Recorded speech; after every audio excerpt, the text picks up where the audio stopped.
Ви знаєте, що український фонд зібрав 60 мільйонів доларів в криптовалютах для того, щоб допомагати українській армії? А ви знали про те, що є спеціальний софт, який вже дозволяє ідентифікувати всіх російських солдат, які були на території України? Про це та багато іншого ми сьогодні поговоримо з заступником міністра цифрової трансформації Олександром Барняковим, який займається цим та іншими питаннями. А як ти дізнався про початок війни? У тебе було декілька тисяч біткоїнів. Да. В Україну зайшов PayPal, Revolut. Що це таке? Ти даєш свій емейл, і тобі на емейл кидають гроші. Да? От Anonymous, вони як? За ідеєю, чи в нас є якийсь контакт? Мішу Федорова кажуть, що він вже там генералісімус IT-войск, щоб просто зараз те, що ви влізете туди з дією, воно викличе ризик того, що все стає під повний вже контроль, який тільки є. Було переконання, другого дня, як Росія зайде в Україну, в нас там погасне світло, в нас не буде зв'язку між командуванням. Це так дійсно працює.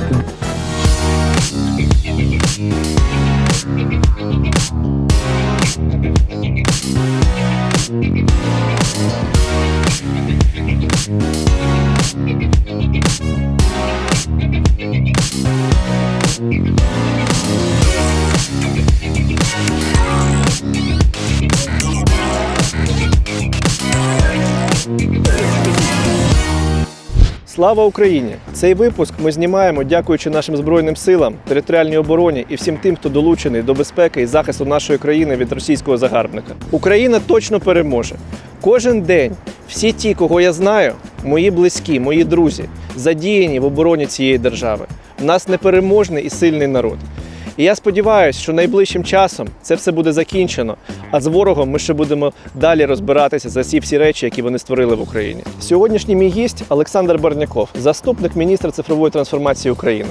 Він з цікавою історією, підприємець, навчався в Сполучених Штатах і навіть кинув депутатство в Одесі заради того, щоб продовжити своє навчання. Він розуміється в тому, що він робить, відповідає за цікаві проекти, особисто зустрічався з Тімом Куком, має контакти в Фейсбуці і взагалі багато чого знає про те, що відбувається в Україні в плані цифри. Поговорили також про те, як в Україну заходить PayPal, Revolut, Stripe. Чому ці всі речі допоможуть українському бізнесу розвиватися по всьому світу, і будь-який громадянин може легко отримувати платежі з інших країн.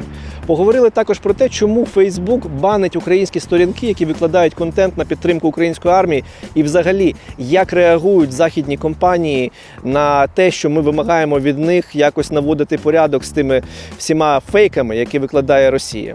Ну і звісно, я запитав вже неформально про ті системи, які дозволяють вираховувати росіян, які чинили звірства в Україні, яким чином вони будуть до кінця свого життя боятися, що ми їх знайдемо, а ми вже їх порахували просто по головам. І точно можу сказати по закінченню цього інтерв'ю, що всі сервіси, які працюють на цифру, ми перемагаємо точно. IT-армія України, вона сильніша. І так само, як і наша звичайна армія, наші воїни, територіальна оборона. Тому кожен робить справу на своєму фронті. Хтось працює, хтось допомагає армії, хтось волонтерить, хтось сидить в міністерствах. Ми всі працюємо на одну спільну перемогу. І наш Київ, нашу Україну ми нікому не віддамо. Слава Україні! Олександр Барняков, заступник міністра цифрової трансформації України, працює в команді Михайла Федорова. До Мінцифри активно займався підприємницькою діяльністю в сфері IT, партнер у багатьох успішних IT-проектах у сфері розробки програмного забезпечення та інтернет-маркетингу. В Мінцифрі є ідеологом та драйвером флагманського проекту Дія Сіті. Дія Сіті – це унікальний правовий та податковий простір для IT-компаній в Україні. Крім цього, відповідає за зв'язки з великими міжнародними компаніями, як, наприклад, Vice, Revolut, PayPal, Facebook, Apple. З останніх великих проєктів криптофонд Aid for Ukraine, завдяки якому Мінцифра зібрала більше 60 мільйонів доларів на допомогу українській армії в криптовалютах. І не забудьте поставити лайк цьому відео і підписатись на канал. Ми старалися!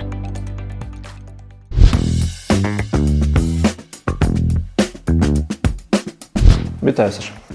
Вітаю. Слухай, в неймовірно непростий час ми сьогодні зустрічаємось. Розкажи, будь ласка, як зараз живе Мінцифра, взагалі, які пріоритети у зв'язку з війною, що змінилося і що відбувається? Ну, зараз ми, можна сказати, працюємо майже на повну міру. В нас є люди, які вже повернулися до Києва. Є в нас віддалений офіс, який ми побудували дуже швидко, коли це все почалося, щоб там людей вивезти з гарячих точок. Ну, пріоритети, звичайно, змінилися значно. Особливо спочатку це була допомога армії, допомога людям. Те, що ми робили для того, щоб привернути увагу там, світових технологічних гігантів. Окрема частина команди все ж одно займалася державними послугами. Вдалося там запустити навіть декілька послуг, про які може, там, всі знають, навіть там є підтримка, наприклад, да, там, є ворог. Там. Є ворог взагалі сила. І Да. Повітряна тривога, це ж ваш додаток, наскільки я пам'ятаю. Ну, тобто в партнерстві, так. Да. Дуже швидко був прийнятий закон про хмарні послуги, треба багато чого було переносити. Тобто це такі основні напрямки. Там, Це секрет, куди перенесли, чи не секрет? Ну я розумію, що Хмару? Да, Хмару. Тобто це публічна інформація? Я не займаюся. Я насправді не знаю, де вони. А скажи, будь ласка, от додаток цим, яким користуються, є ворог. Його ж, я так розумію, що всі почали там надсилати інформацію. Як це фізично відбувається? Тобто якийсь кол-центр сидить, обробляє, чи от хто приймає рішення, що там треба перевірити? Ні, є просто інтеграція з військовими, скажімо так. Тобто ми не перепровіряємо цю інформацію, ми навіть не займаємося її аналізом. Тобто ви виключно як Є додаток. люди, які цим фахово займаються, вони знають, що з цим робити і як на це оперативно реагувати. Ми просто забезпечили технічну частину, як зробити так, щоб дані були максимально, скажімо так, акуратні, і вони доставлялися дуже швидко, тому що треба розуміти, що якщо хтось зробив фото, і якщо немає реакції там декілька годин, то це фото вже воно вже не актуальне. Не актуальне просто. З позитивних моментів, я не знаю, чи то війна підштовхнула, чи якісь там інші зміни, але в Україну зайшов PayPal, Revolut, хто ще? Ну, із таких великих відпрацьовується Etsy, зі Stripe. Є ще одна система. Wise зайшов, здається. Да, Wise. От. А в чому плюс? Розкажи просто от тим, хто нас дивиться, що це взагалі за компанія, що вони для ринку змінять? Ну, насправді PayPal це була така давня мрія, щоб вони зайшли в Україну. Дійсно, війна допомогла, і вони погодилися так піти на зустріч, тому що вони ж дуже крута система для peer-to-peer переказів, тобто від фізичної особи до іншої фізичної особи. І, власне, вони беруть на себе всю частину, пов'язану з ідентифікацією клієнтів, а найважливіше – з антифрод.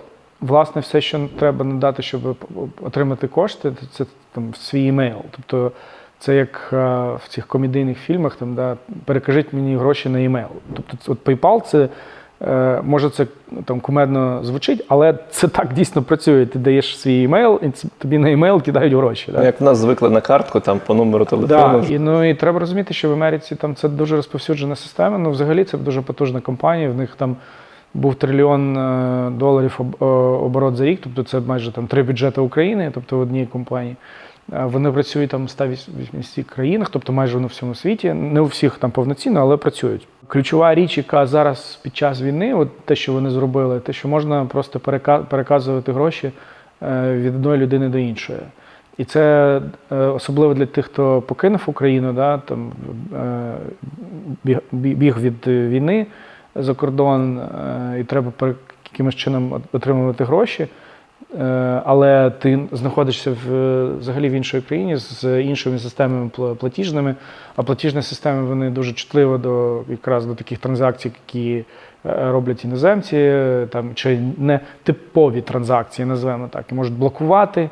Не завжди банки дозволяють переказувати, да, тобто ти робиш цей платіж, але він чи фінмоніторинг його блокує, чи там банк його блокує. І зараз заборонено валюту взагалі. Да, і це, я розумію, дуже допомагає отримувати гроші тим, хто опинився не в звичайній ситуації і скрутному становищі. І в чому крутость там PayPal? В тому, що кожна платіжна система, вона насправді, ми про це як користувачі небагато знаємо, але ті, хто продає, да, вони знають, що картки проходять там, ну, в кращому випадку там 90%. Да. Іноді цей рейт опускається до 60%. Тобто ти втрачаєш 40% оплат, тому що так платіжні системи побудовані. Да?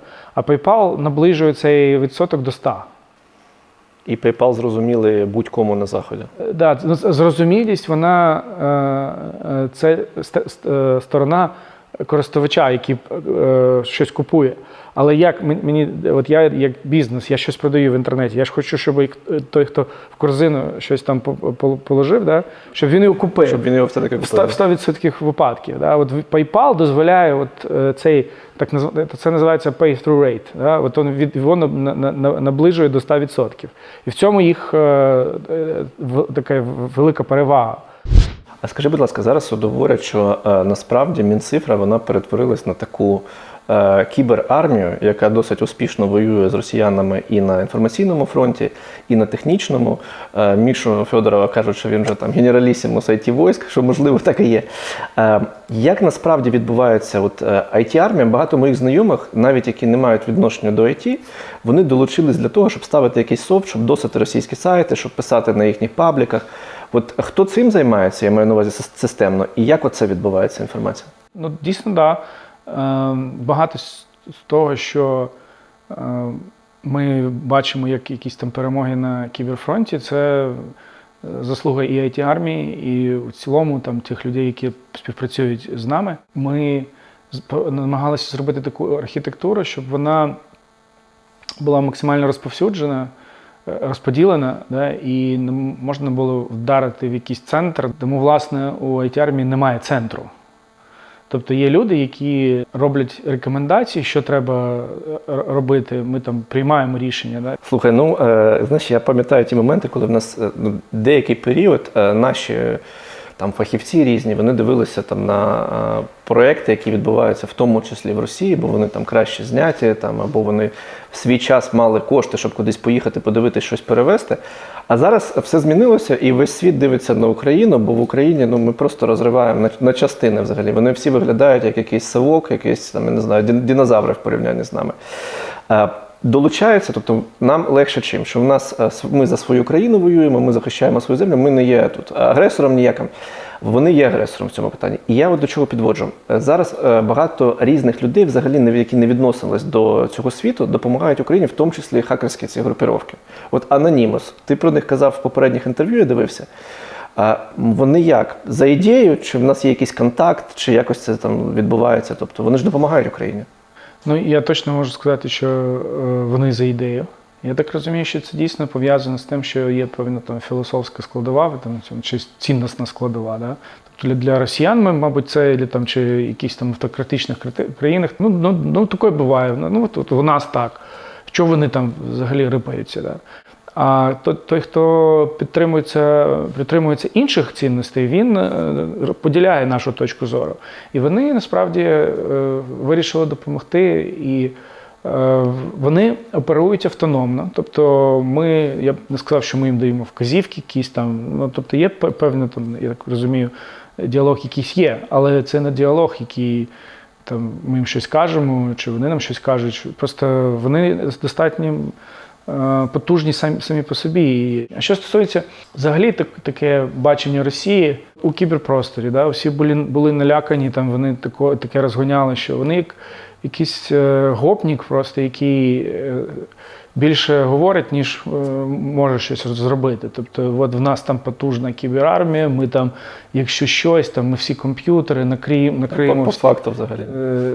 Мережі, там, да, наша армія потім зайде, а у супротивника взагалі все вже поламано. Було переконання, що от другого дня, як Росія зайде в Україну, навіть не в військовому плані, в плані того, що в нас там погасне світло, тому що вони хакнуть всі наші мережі, там, в нас не буде зв'язку між командуванням. Тобто, і це результат ось цієї там, многолітньої роботи їх пропагандистської машини.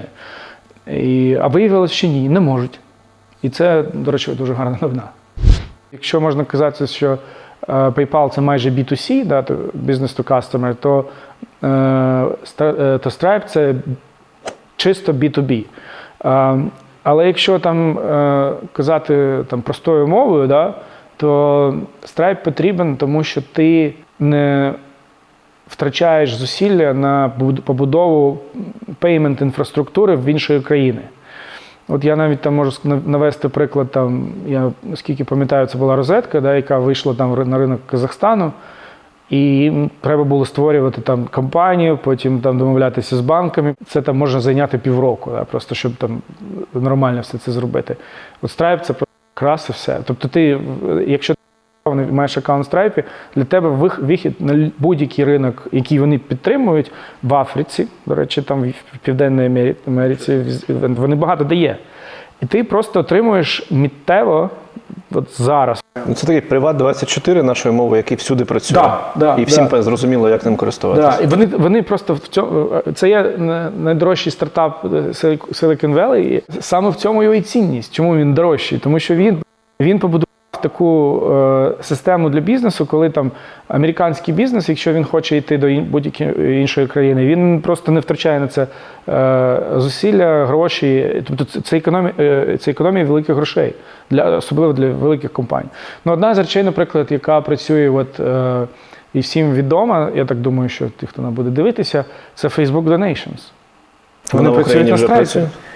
Вона в Україні вже працює, вони точно тестують, і це також ми з ними про це домовлялися, але на іншому рішенні, тому що Stripe не працює. Ну, щоб ви просто розуміли, да, що Facebook використовує Stripe для того, щоб запускати функціонал Donation в різних країнах, тому що інакше йому треба було в кожній країні побудувати свою payment інфраструктуру платіжну. А Etsy? Чому? Розкажи в двох словах, що це таке? Ну, Etsy – це, мабуть, найбільший маркетплейс хендмейд товарів, і так називаємо крафтових. Ну, якби хендмейд, держава, війна, щоб ви розуміли масштаби просто все. Я можу розказати, чому це важливо, чому ми цим займаємося, тому що знову, от я сьогодні зранку дивився, на початку війни там 77% бізнесу зупинилося. От зранку дивився останні дослідження, 55% зупинилося чи майже зупинилося. Тобто це велика частина. Що дозволяє робити Etsy? Тобто він дозволяє будь-якій людині, яка зареєструвалася, може щось зробити. Наприклад, я не знаю. Кераміку, там чашки якісь. Кераміку, вишиванки, картини малює, да, людина. Тобто він туди виставляє це, і це купляє якісь люди, які дуже фінансово спроможні в порівнянні з Україною. Тому що вони цей маркетплейс продвигають на розвинутих ринках, в Америку, в Канаду, в Австралію, в Великобританію, в Німеччину, тобто в всі ці країни, які сплачують в доларах та євро. Тому важливо, щоб у тих, хто навіть там опинився, наприклад, з Харкова людина там переїхала до Львова чи навіть там десь у Польщу, ну і втратила роботу. Якщо вона може отримати доступ до Etsy і вона щось може робити таке, то вона може заробляти. І підтримувати себе, і підтримувати країну, якщо мова йде там про системний підхід, коли там підприємець якийсь, да, він просто це, ну, людина-підприємець, я маю на увазі. І зараз тренд на підтримку українських різних товарів, і людей, я тобто думаю, що це може піти. Це вихід для людей, які втратили роботу. Найкрутіше, що це продається за цінами світовими, не внутрішніми українськими. От в нас дуже скрутне становище. У нас багато бізнесу під час війни стало просто із-за того, що люди поїхали там. Питання. Чи правильно я розумію, що ти один з тих, хто керує криптофондом Aid for Ukraine? Так, ну можна так сказати, тому що ми ті, хто підтверджує власне потребу від держави в тих чи інших речах, але юридично це фонд створений приватною особою, тобто він не є державним. А приватна особа – це хто?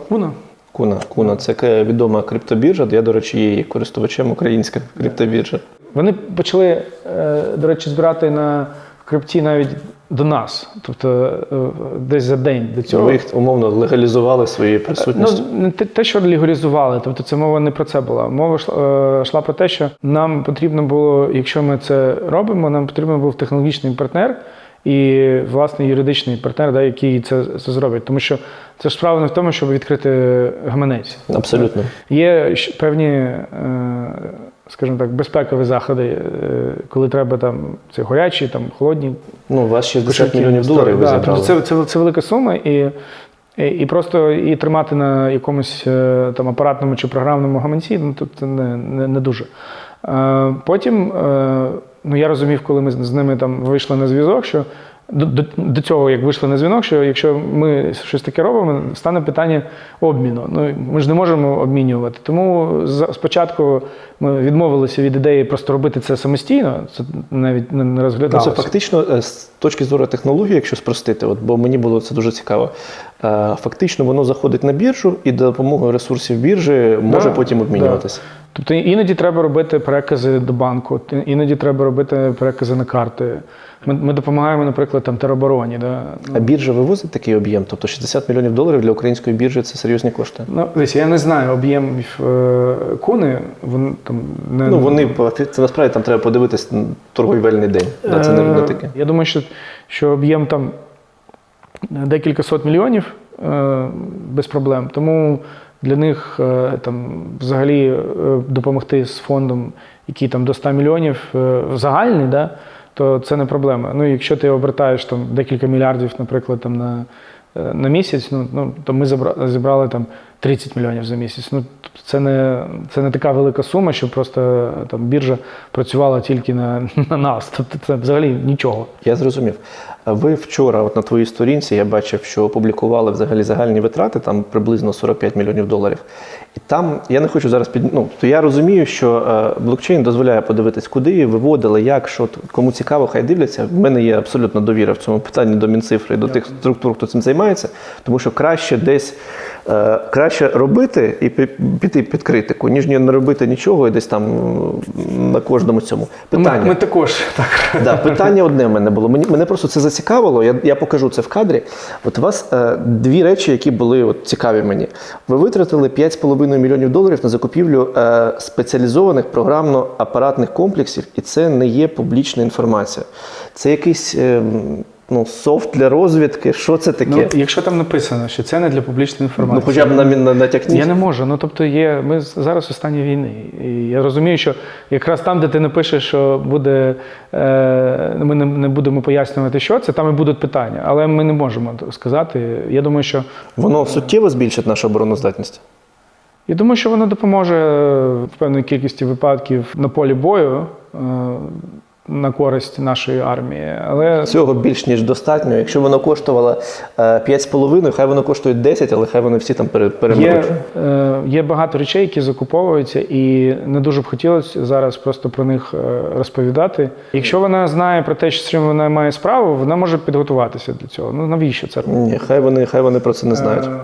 Може там, ми вчора про це, до речі, спілкувалися там всередині, пройде там півроку, чи війна закінчиться, і ми можемо сказати, от було це закуплено, воно так спрацювало. Окей, ще одне цікаве питання з цього. Світова антивоєнна медіакампанія. 3,950, майже 4 мільйони доларів. Оці відео, коли знімали там Париж, який бомблять, Берлін, здається. Так, це також було це воно там. А які там частина? А які там я розумію, що медіа штука дорога, навіть якщо ви це злили все на Фейсбук рекламу, окей. Але в чому там такі загальні серйозні витрати ще були, так, для розуміння? Може для вас це виглядає як велика сума, і воно дійсно є в масштабі зібраного це виглядає. В масштабі зібраного це, до речі, скільки там, навіть не менше ніж 5% фонду, тобто це небагато. Але коли мова йде про світову компанію, і навіть ті компанії, які запускали на Росію, там на хвилинку там 140 мільйонів людей. Навіть в кол-центр продзвонити, дзвінки коштують гроші. Тобто ви розумієте, це в тому числі це? Так, там багато чогось. І те, що робилося на Захід, те, що робилося і з точки зору створення контенту, і розповсюдження. Як, до речі, ви заміряли ці ролики про бомби в Парижі, вони зайшли? Є всі заміри. Знову ж, ми зараз будемо про це говорити, щоб потім... Щоб потім нам не зробили те саме навпаки. Щоб проти цього боролися, тобто це нераціонально буде. На медіакампанію ми будемо витрачати ще більше, це Це може бути навіть там в 2-3 рази більше, ніж ми витратили. Не тільки може з цього фонду, я маю на увазі, що треба це робити, тому що можу сказати, що в цілому це ефективно. Народ, ну ми ж знімаємо ці всі відео не для себе і не для того, щоб подивилися в нашому колі. Ми хочемо, щоб якомога більше людей знало про те, що відбувається в країні. Тому поставте лайк, підписку, колокольчик, все, що там є в тому Фейсбуці, або дізлайк навіть ставте. Головне, щоб там була певна активність. Бачив нещодавно, що ти з Михайлом, у вас був зум-дзвінок з керівником найбільшої криптобіржі Binance. Про що говорили? Ну, ми говорили перше про санкційну політику, потім ми говорили про освітні ініціативи. Вони готові підтримувати певні проекти, які ми запропонували по освітньому напрямку. Ми хочемо для українців, ті, хто знову ж, виходячи з того, що багато бізнесів закрилося, люди втратили роботу, щоб вони отримали нові спеціальності, там, ну, власне, в IT, да, ми зараз про IT кажемо. Вони збирали майже там вже $15 мільйонів на допомогу через свої платформи українцям. Це також було там питання, куди ці гроші підуть.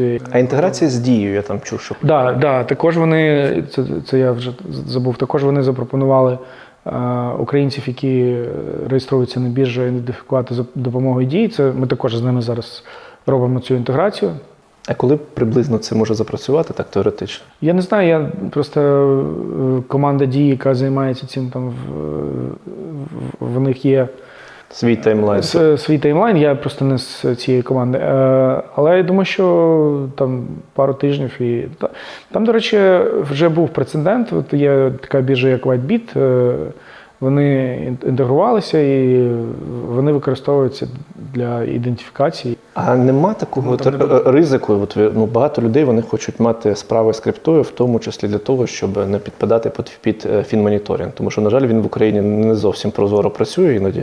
Те, що ви зараз фінмоніторинг не потрібен, щоб прозоро працювати. Ні, ви зараз так ніхто правил цих не знає, вони якісь віртуальні. В одних проходять суми, в інших не проходять, документи підтверджують. Насправді правила фінмоніторингу, це окрема розмова. Я закінчу думку, що просто зараз те, що ви влізете туди з Дією, воно викличе ризик того, що все стає під повний вже контроль, який тільки є.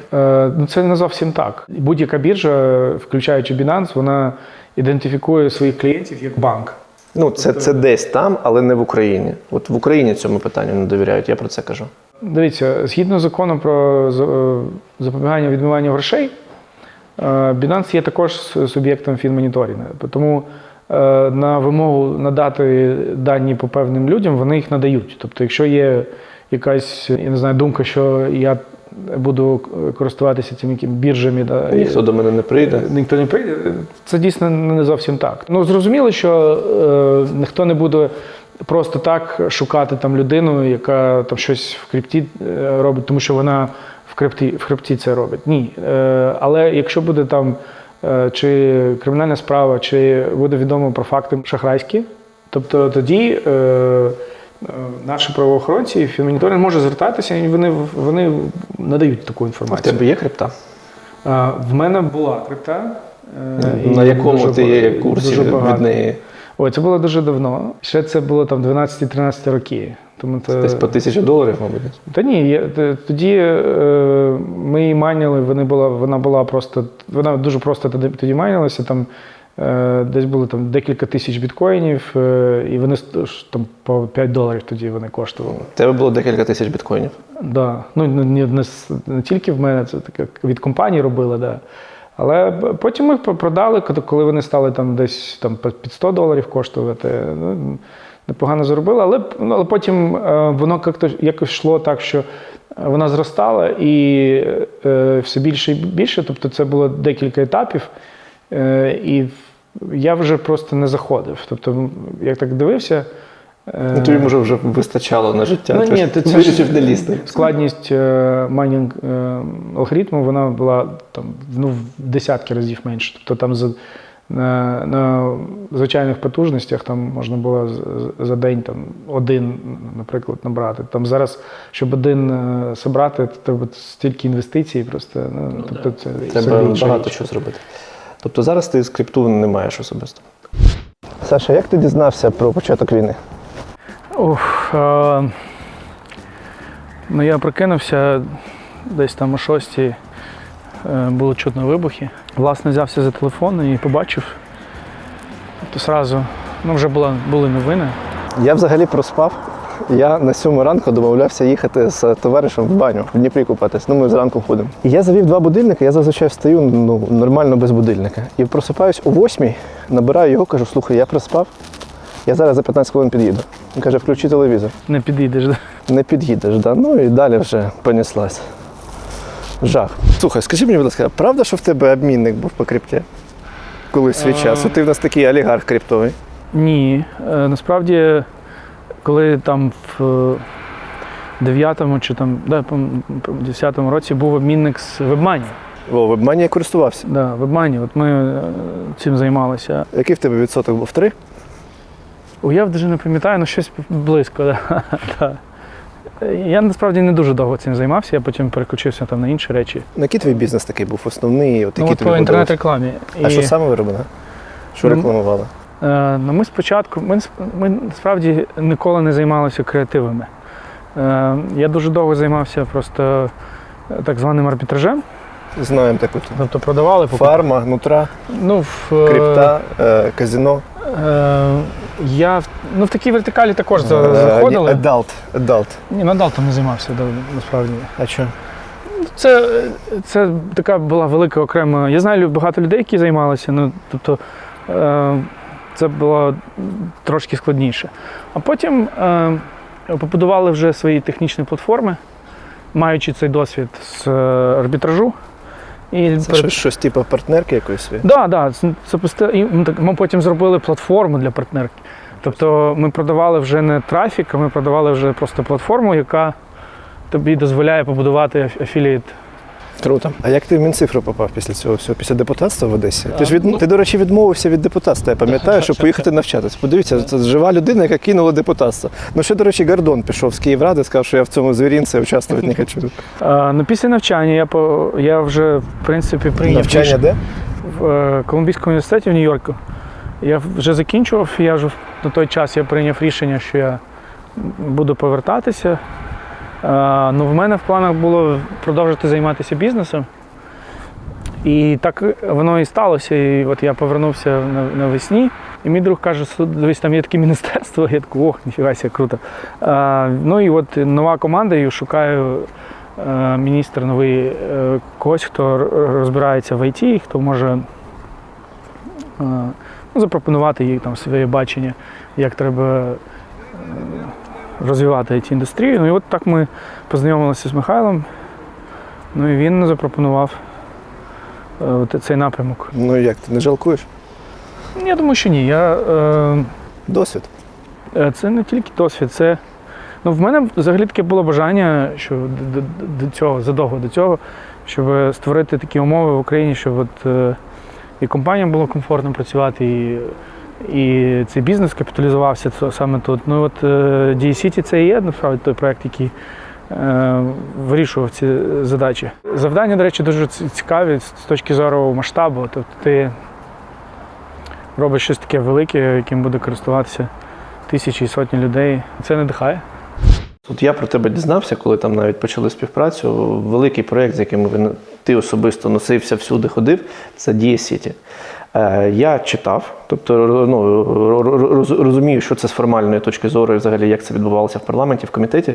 Деякі мені розповідали про те, що це ти там і ще декілька людей хочуть собі зробити якусь таку галеру, куди посадити компанії під певні умови, які будуть працювати, і з них там хтось щось буде отримувати. Це недалекі люди взагалі, які не розуміють, як працює Мінцифра і як працює уряд. Там можна сказати, що вони не розуміють тоді, як працює архітектура всього цього. Да. Тому що там архітектура проєкту так побудована, що ти не можеш це зробити для себе. Там немає неможливості. Всі шукають адміністративний якийсь вплив, якого там немає. Там немає, там його просто немає. Тому що навіть якщо я б хотів так робити, архітектура системи побудована таким чином, що якщо ти подався і я 10 днів тобі там умовно, ну я маю на увазі там в вигляді там всієї Мінцифри, чи є там, і я не відповів, ти все одно становишся резидентами. Так скажи мені, де я тут сиджу? Скажи мені, можна використовувати історію Дія Сіті, якщо ти, умовно кажучи, зі старту просто з нуля відкриваєш IT-компанію, і в тебе нема, ти один там в ній, ти один засновник і директор, і ти хочеш бути резидентом. В нас є окремі умови для тих, хто називає себе стартапом, тобто там може бути одна людина, юридична особа має бути створена не менше, ніж там 2 роки. Ну, день в день ти не зайдеш.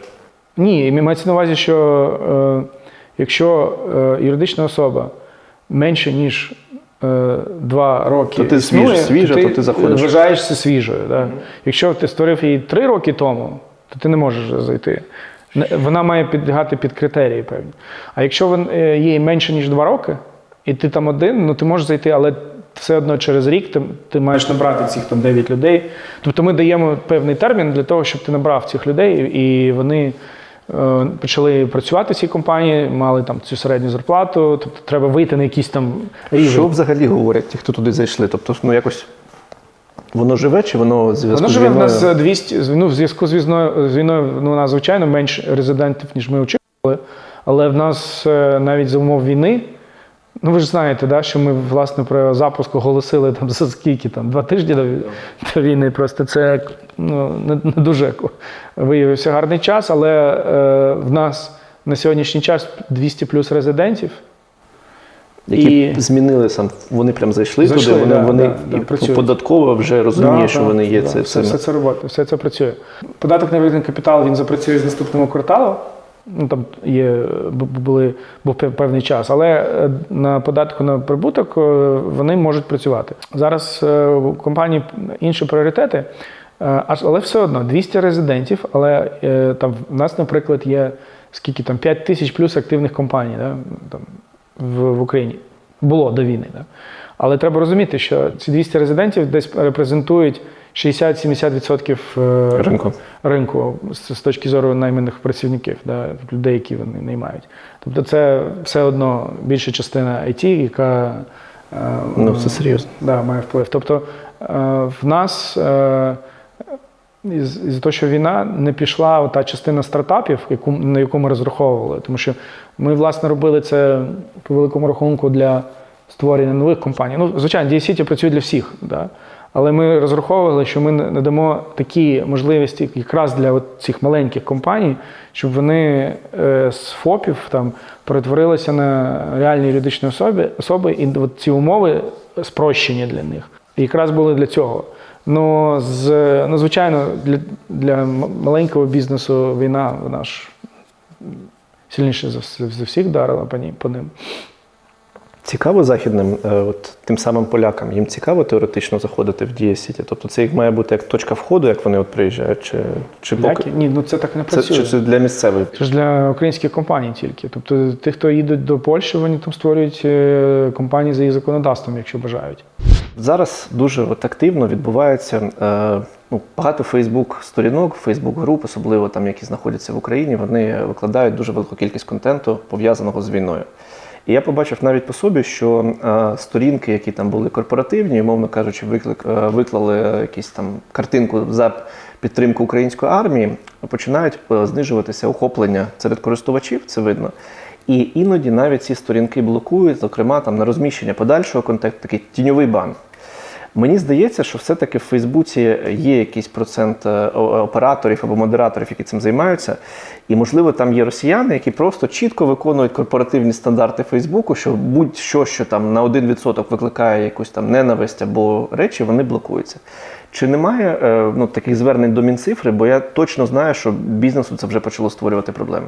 Спочатку було багато таких запитів. Ми підійшли до цього, так можна сказати, централізовано. Тобто ми пояснили, це було декілька дзвінків, де ми пояснювали, що власне не можна розповсюджувати політики по модерації контенту в мирний час і військовий. Ну, власне, там ми наводили навіть приклад, от як ви собі це уявляєте? Тобто людину тільки що обстріляли, я не знаю, там хтось загинув, і він просто виходить з цим в мережу. Да. В нього емоції, він Там може бути кров, там може бути призови до насильства, але він же ж це робить не для того, щоб розганяти це. Тобто це якраз те, для чого ви його блокуєте, він втрачає зв'язок. Да, він втрачає, ну, тільки зв'язок, там справа йшла, що про те, що людина розповідає. Да? Вона розповідає не для того, щоб розганяти ворожнечу, там, ненависть там, і все таке інше. Він просто цим хоче поділитися. І вони пішли на зустріч, вони, я так розумію, зробили багато чого, щоб це змінити, тому що ми побачили, що кількість таких запитань, вона пішла донизу.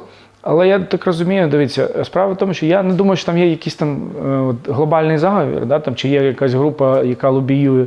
Мабуть, є група, яка лобіює там інше рішення, але треба розуміти, що Facebook і інші платформи – це дуже великі компанії, в яких працюють десятки тисяч людей.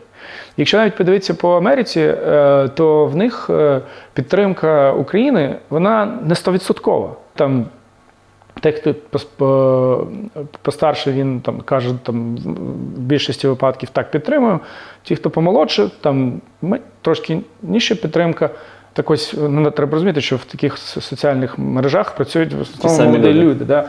І це ж ті ж самі люди. І якщо середньостатистично дивитися, да, то треба розуміти, що, наприклад, там, якщо в дослідженні було там десь 15-20%, хто не підтримує, то треба розуміти, що з 10 людей, які модерують контент, неважливо від їх національності, вони можуть не підтримувати це.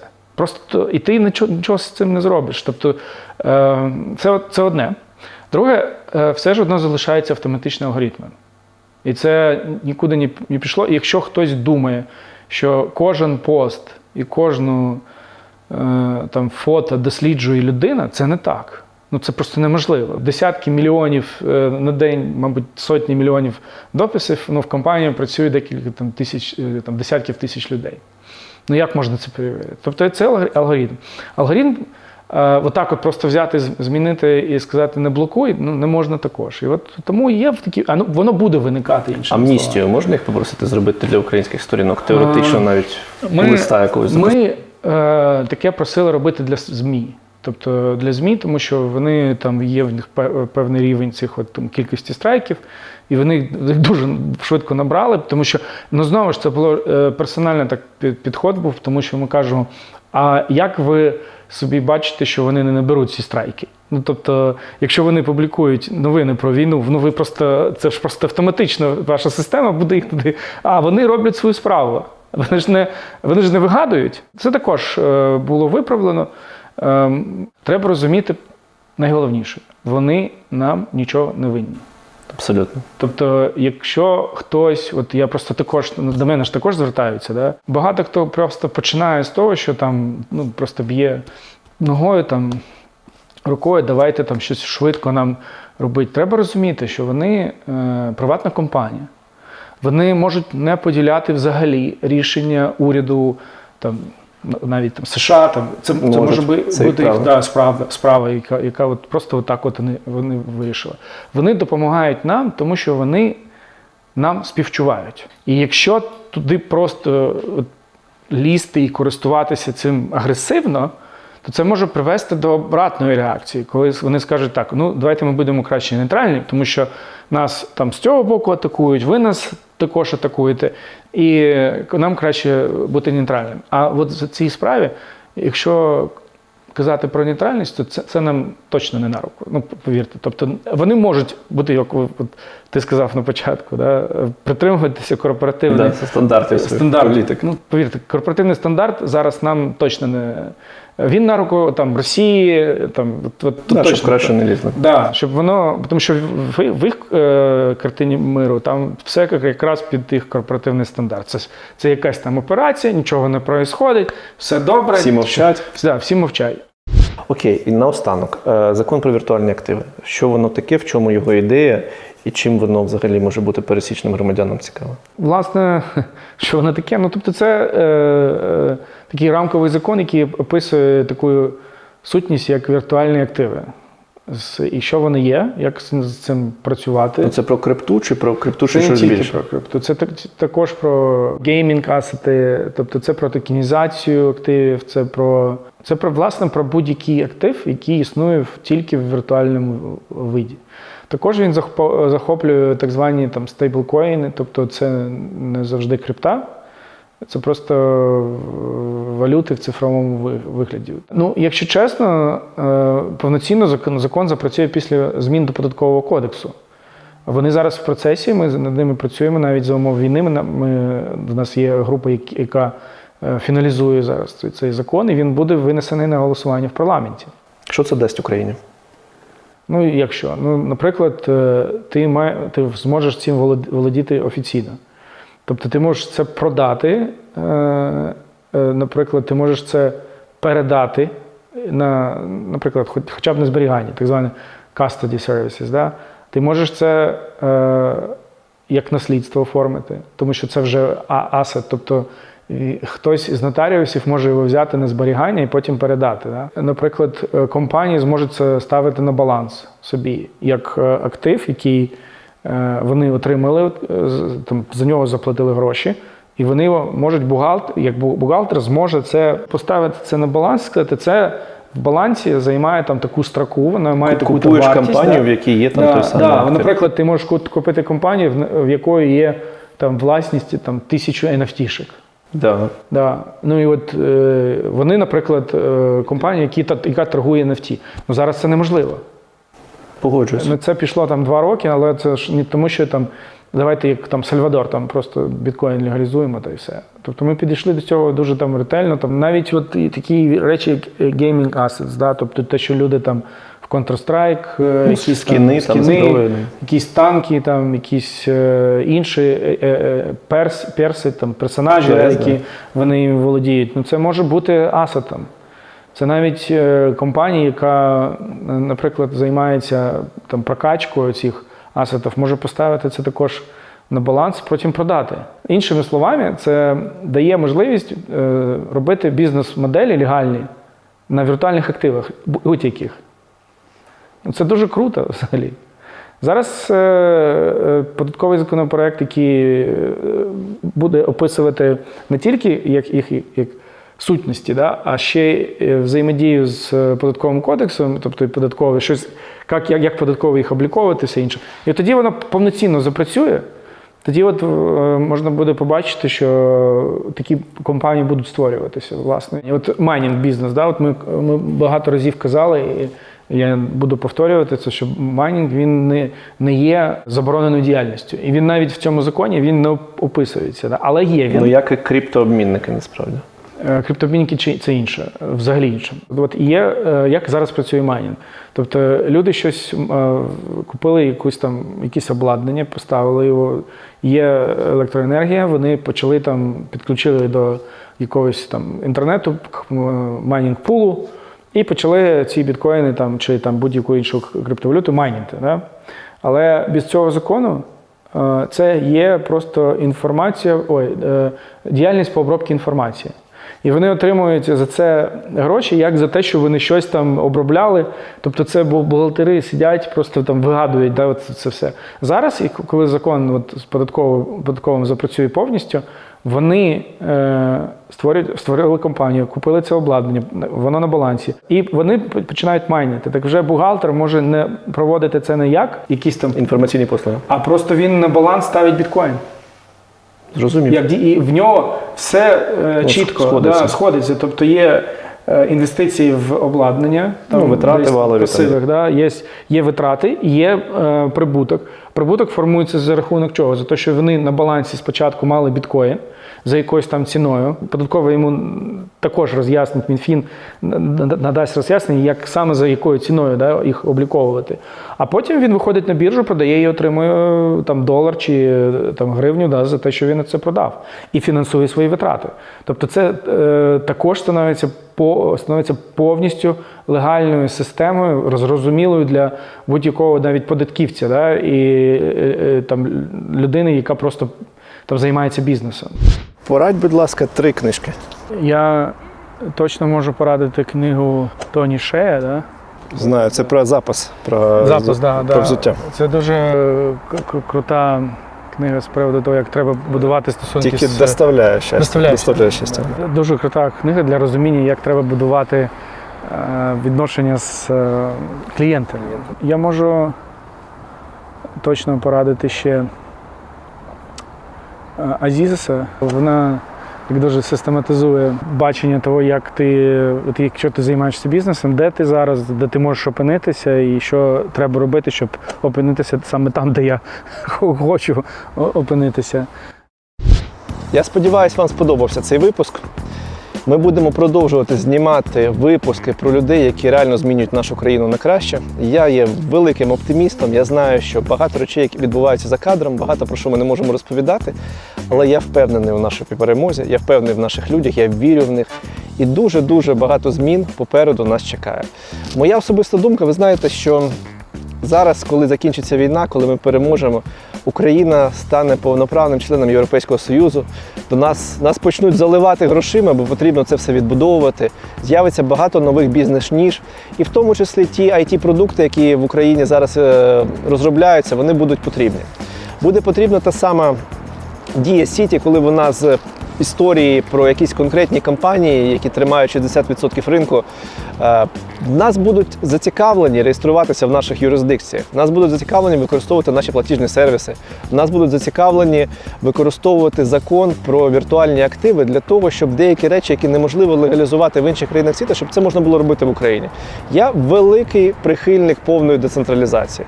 Я великий прихильник того, що максимально треба лібералізувати наше законодавство в плані і валютного контролю, і економіки, щоб тут могли платити в чому завгодно, головне, щоб в людей були гроші.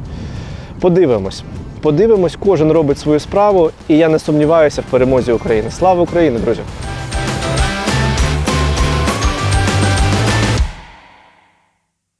Для початку я хочу сказати всім: русський воєнний корабль, іди нахуй!